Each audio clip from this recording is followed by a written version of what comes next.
This video answers the query how to buy shares of Logitech International S.A. and shows the basics of the company that makes computer peripherals and accessories.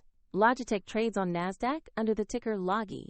This is educational content only and not financial advice. To buy shares, you need a brokerage account, and we use eToro here as an example to show the process.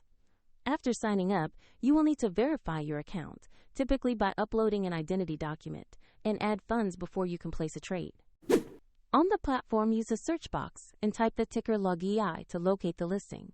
Check the search results carefully to ensure you select the Logitech International S.A. share listed on NASDAQ.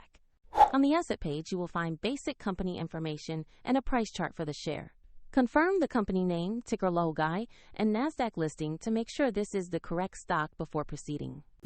To invest, click the Trade or Buy button, enter the amount you want to invest, and review the order details. Confirm the order to submit it. If the market is closed, the order may execute when it reopens, and if you don't have enough funds, the platform will prompt you to add money before confirming. Once executed, your LOGI position will appear in your portfolio where you can monitor it.